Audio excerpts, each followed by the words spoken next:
여러분 안녕하십니까, 트래블데일리입니다. 6월 2일 수요일자 오늘 또 찾아왔습니다. 매일매일 찾아와서 반갑습니다. 자, 오늘 여러가지 소식이 있을 줄 알았는데 오늘 좀 뉴스 전해드릴 뉴스가 개수로서는 조금 모자라네요. 자, 그래도 오늘 또 최선을 다해서 준비한 소식 전해드리는데, 그 먼저 앞서서 오늘 헤드라인 어떤 내용들이 있는지 먼저 한번 짚어드리도록 하겠습니다. 여행 상품이 이제 그 선불식 할부 계약할 경우 좀 주의가 필요하다는 관련법 개정 관련한 내용 전해드리고요. 세부 퍼시픽 항공이 항공권 취소 무료, 그러니까 2시간 전에 취소해도 무료, 요 관련 소식, 그리고 프랑스의 파리 분위기를 좀 느낄 수 있는 에버랜드에서 느낄 수 있다는 그 내용 전해드리고요. 호텔을 위한 멀티 디지털 미디어 플랫폼 런칭했다는 소식, 그리고 한국에 머물고 있는 외국인 대상으로 한국의 유네스코 문화유산 탐방하는 그런 프로그램이 있었다는 소식, 그리고 서울의 전통시장 관광 안내서가 나왔습니다. 네. 그리고 제주도에서는 제주 안심체험 캠페인 시행한다는 내용과 에어서울이 6월 김포에서 출발하는 무착륙 비행 시작한다는 뉴스 들어와 있고요. 그 다음에 일본의 그 유니버설 스튜디오이죠. 유니버설 스튜디오 재팬 평일 영업을 다시 시작한다는 내용, 이렇게 주요 헤드라인으로 들어와 있습니다. 그 중에서 몇 개만 뽑아서 여러분들에게 전해드리겠습니다. 오늘의 메인 뉴스입니다. 먼저 여행 상품이 선불식 할부 계약에 해당. 이에 따라 선불식 할부 계약 방식으로 여행 상품을 판매할 경우 선불식 할부 거래업에 등록해야 하고요. 계약 시 선수금 50% 예치, 그리고 청약 철회 14일 등의 규제가 적용됩니다. 그러니까 여행 상품이 반드시 선불식 할부 계약이 아닌 여행 상품이 더 많겠죠, 개수로 치면. 근데 요런 선불식 할부 계약으로 여행 상품을 팔 경우에는 앞으로 관련한 이런 내용들을 좀 적용을 하겠다는 그런 전반적인 그 내용입니다. 네. 오늘 좀 말이 꼬이네. 자, 공정거래위원회는 선불식 할부 거래업 적용 범위 확대에 관련된 개정안을 마련 중으로 여행업계 관련 의견을 받는데요. 먼저 내용을 좀 살펴볼게요. 현재 그 할부 거래에 관한 법률의 규율 대상이 되는 선불식 할부 계약은 상조 회사들 위주로 장래 또는 혼례를 위한 용역 그리고 부수적인 재화에 한정돼 왔죠. 그러니까 주로 지금까지 선물식 선불식으로 뭘 하는 거는 뭐 장래 상품 뭐 이런 거 있었잖아. 다들 아실 거예요. 이런 거에 한정이 돼 왔는데 많지는 않지만 뭐 상조 상품 판매할 때 우리가 같이 패키지 형태로 엮어갖고 크루즈 여행 관련 상품도 판매하고 그랬었잖아요. 뭐 크루즈 여행 상품에 대한 얘기가 아니고 그래 왔던 선례들을 좀 말씀을 드리는 겁니다. 그런 폐해들도 있었고, 그래서 선불식 할부 거래를 할 때, 여행 상품도 선불식 할부 거래를 할 때 좀 지켜야 할 조항들을 마련하겠다는 그런 내용입니다. 네. 실제로 2019년에 CG 투어라는 회사에서 어학캠프, 크루즈 여행 상품 등 매달 일정 금액을 납입하는 상품을 다수 소비자에게 판매한 후 폐업을 한 사례가 있어서 당시에 소비자들의 좀 피해가 컸죠. 이번 개정안 적용의 핵심은 뭐냐면, 여행 출발 일자가 명확히 지정을 하면 규제 적용에서 제외가 돼요. 근데 이게 또 소비자가 지정을 하냐, 판매자가 지정하냐에 따라서 적용 대상이 달라질 수 있어서 좀 꼼꼼히 보셔야 될 부분이 있어요. 약간 헷갈릴 수도 있어요. 그러니까 쉽게 좀 말씀을 드리면, 선불식 할부 거래를 하고 어쩌고 다 좋은데, 그거 할 때 소비자가 날짜를 지정하면 아무 문제가 없어요. 그런데 여행 상품이라는 거는 항공기 출발에 따라서 그 출발일이 달라질 수가 있잖아요. 그럼에도 불구하고 어쨌든 예를 들어서 지금으로부터 2021년 6월부터 기준으로 올 크리스마스 이브 날 24일 날 유럽으로 가는 비행기가 있으면 그 상품을 선택할 수 있잖아. 그렇게 되면 소비자가 지정을 하게 되니까 요 법 적용에 해당이 안 될 수도 있어요. 예, 그런 거예요. 쉽게 말씀드리면. 자, 구체적으로 말씀을 드릴게요. 예를 들어서 계약금 10,000원을 납입하고 소비자가 지정한 여행일에 잔금 전액을 납입하는 상품은 규제 적용 대상입니다. 예. 단 계약할 때 여행 일자를 정한 경우 그리고 계약금과 잔금 납입일의 간격이 2개월 미만인 경우에는 적용 대상이 아닙니다. 조금 헷갈리죠. 예. 자, 지금 저희 표를 지금 그 검은색 바탕에 하얀색 요거를 한번 보세요. 제가 한 20초 정도만 해서 요거를 좀 보여드릴 테니까 요거를 보시고 좀 모르시겠다 그럼 저희 텍스트 뉴스 보셔도 될 것 같습니다. 예. 자, 대략 한번 살펴보시면 될 것 같고 물론 이에 따른 논란의 여지도 있습니다. 최근 코로나19로 인해 당장 해외여행을 떠날 수 없는 상황에서 일부 여행사들이 소액 예약, 예를 들어서 일부 여행사 있죠. 뭐 10,000원 일단 예약금 걸어두고 코로나 상황이 좋아지면 그때 출발하는 이런 상품들이 있었잖아요. 소액 예약금을 받은 후 향후 여행을 떠날 수 있는 조건의 상품을 판매하고 있는 현 상황에서 해석의 여지에 따라 규제 적용 대상이 달라질 수 있던 그런 좀 미흡한 점이 보여요. 예. 그래서 공정위는 개정 규정 시행에 따른 혼란을 방지하기 위해서 경과 조치 및 적용례를 마련, 선불식 할부거래업 등록에 6개월의 유예 기간을 두고 선수금 보전 비율을 연 10%포인트씩 점진적으로 늘려가도록 유예를 두고 있다고 합니다. 그리고 시행령 개정 이후 체결된 선불식 할부 계약에만 한정한다는 방침입니다. 그러니까 6개월 뒤부터 이거를 한다는 거예요. 근데 사실 6개월 뒤면 사실 해외여행 가는 예약이 지금처럼 뭐 지금은 10,000원만 예약하세요. 예약금만 내세요. 나중에 상황 좋아지면 가실 수 있습니다.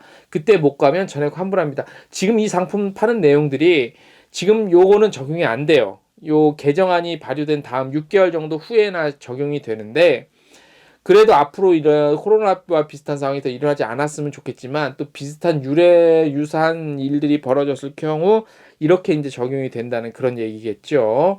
이게 이제 여행사에게 좋냐 나쁘냐 뭐 이 호불호도 뭐 때에 따라서는 좀 갈릴 수는 있을 것 같아요. 그래서 공정거래위원회에서는 한국여행업협회를 통해서 이번 시행령 개정에 따른 여행업계 의견을 접수합니다. 의견이 있는 회원사들은 6월 4일까지 자유로운 형식으로 업체명과 이름, 그 다음에 휴대폰 번호를 적어서 한국여행업협회 카타 담당자에게 제출하시면 됩니다. 예,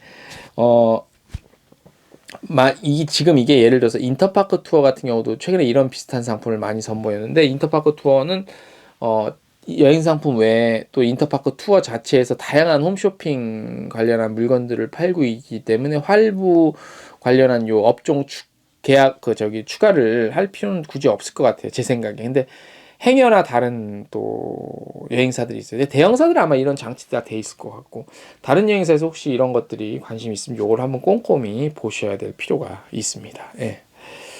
다음 소식입니다. 세부퍼시픽 항공이 승객의 예약 편의성 강화하기 위해서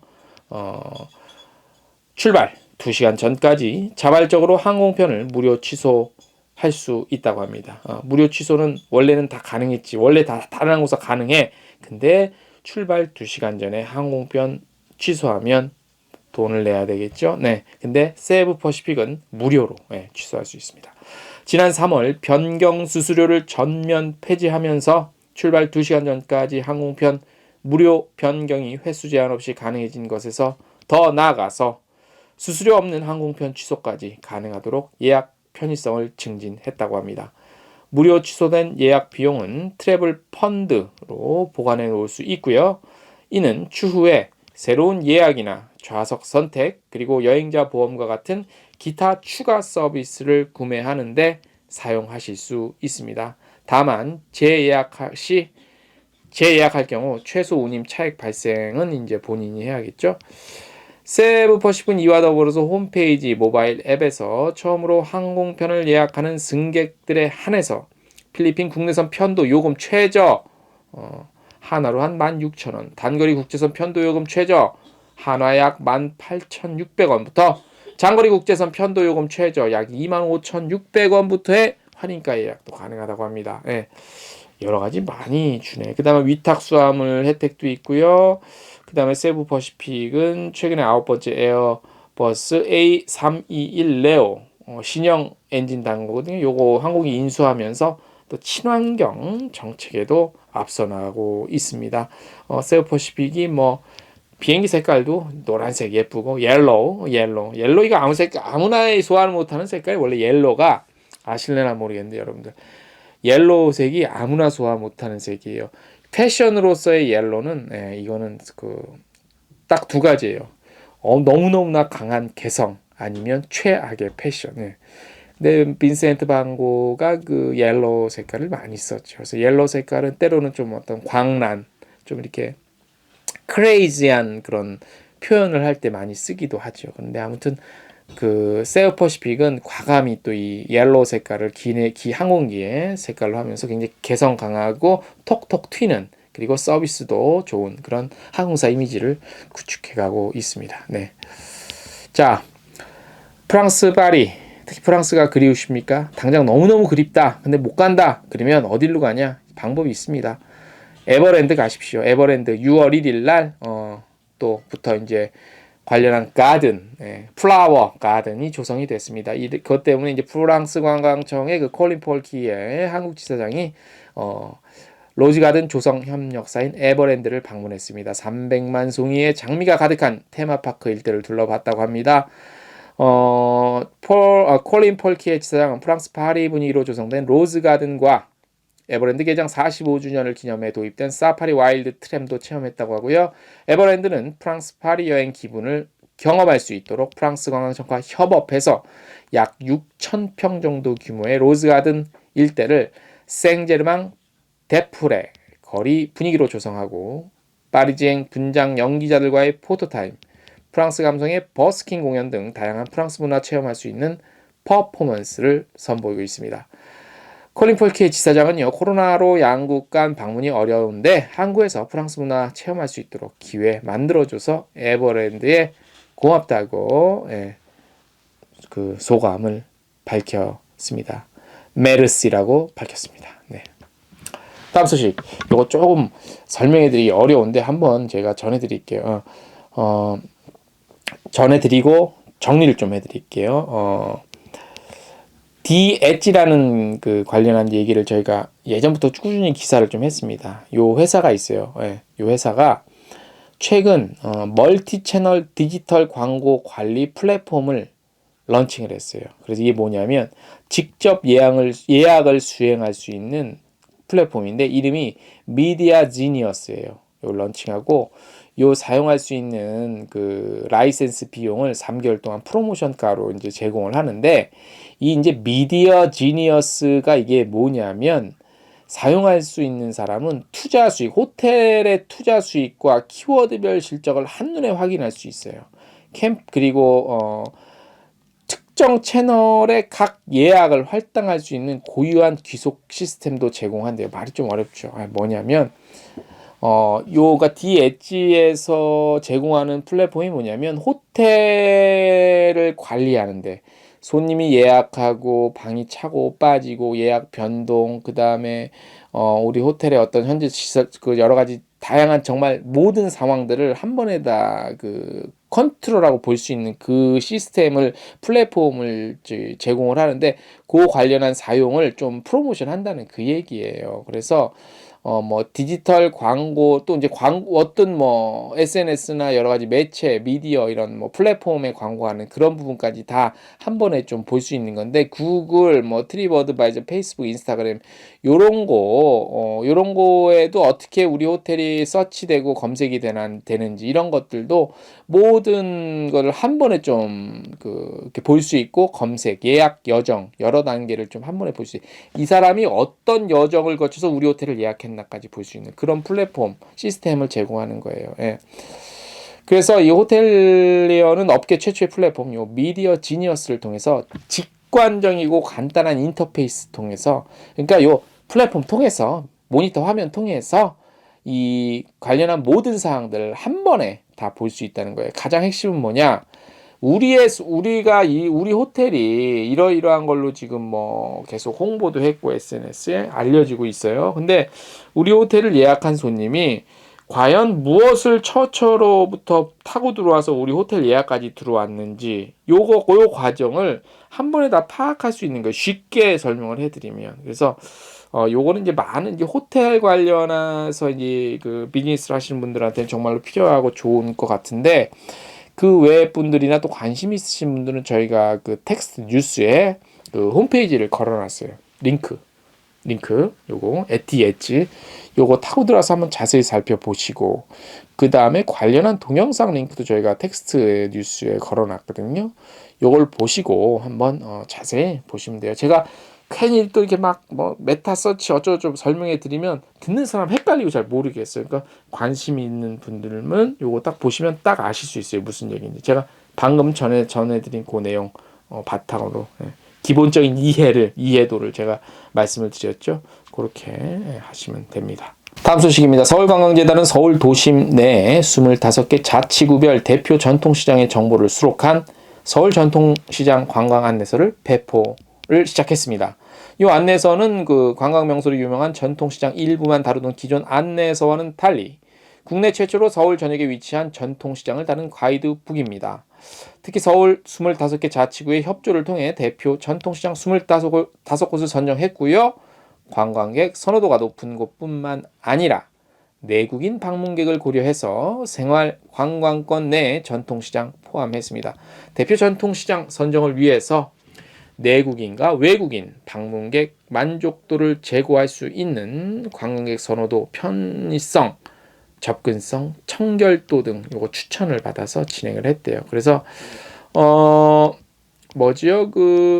이런 것들 진작에 좀 만들면 좋을 것 같아요. 그러니까 꼭 우리 뭐 여행객들뿐만 아니라 우리 어머님들, 또 살림하시는 여러분들, 또 뭐 남자들 전통시장 관심 많잖아요. 어느 동에 무슨 전통시장에는 뭐가 좀 잘 있고 무슨 품목이 좀 좋고 이런 거 다 있는 것 같아. 그래서 아직 보진 않았는데 진작에 좀 만들었으면 좋았을 거예요. 그죠? 요거는 이제 총 5개 국어, 한국어, 영어, 중국어 관체, 중국어 번체, 일본어 이렇게 돼 있고 총 5만 부 정도 발간됐대요. 특히 인바운드 하시는 분들 요 책 필요할 것 같아요. 제 웹사이트에 가서 받아보세요. 보시고 그 다음에 요게 이제 그 PDF 파일로도 있겠죠. 서울시 공식 관광 정보 웹사이트에서도 이제 그 파일로 내려받을 수 있다니까, 책으로 못 구하시는 분들은 파일로 내려받으셨고, 부지런 좀 떨면 책으로, 이런 거 좀 책으로 또 있어야 돼. 아무리 그 저희도 온라인 매체지만 온라인의 그 한계는 분명해요. 그죠? 예. 근데 요 오프라인으로 이런 책들 하나 갖고 있으면 우리 또 어머님한테 또 선물 줘도 좋을 것 같아요. 요 전통시장에 무슨 게 뭐 좋대요. 뭐 이렇게. 네. 그렇습니다. 자, 6월이 시작이 됐죠. 자, 이번 6월 한 달, 또 우리 힘차게 잘 버티고 준비해 나갈 수 있었으면 좋겠습니다. 오늘 저희가 준비한 소식은 여기까지입니다. 내일도 최선을 다해서 찾아오겠습니다. 안녕!